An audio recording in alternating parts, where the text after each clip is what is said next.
Today I'll be showing you some patterns to do on a 3x3 or a Fisher cube.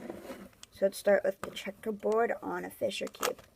First you turn this layer 2 times, and then you turn the middle 2 times, turn that layer 2 times, and then turn it around so that you're pointing a different way and do the same thing. So then the white and yellow layers are solved, and then these are checkerboard. And then you just turn the middle slice like that. And there's a checkerboard. It looks pathetic. And then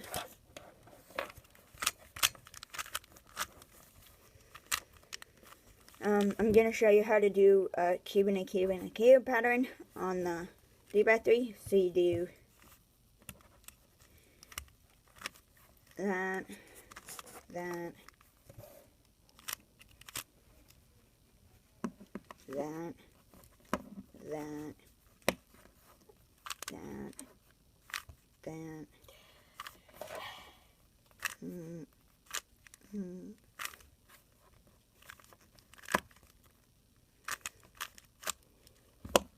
cube and a cube and a cube. Cool pattern. Now do the anaconda. I don't know how to do the anaconda. Okay. I'm gonna show you how to do a Z. So you do this. Ow.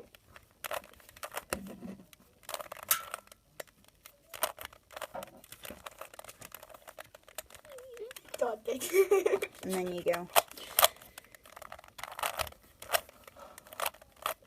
Which makes what are you doing? a What Z. pattern are you doing? Oh, the G. Z.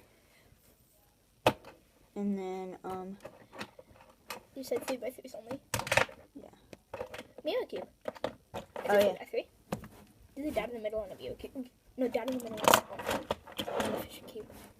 Dot in the middle on the Fisher cube. And, so, He needs to solve his Fisher cube.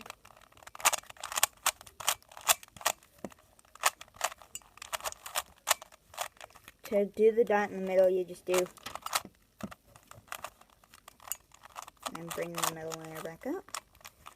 And there, you got a dot in the middle. Well, kind of a dot in the corner.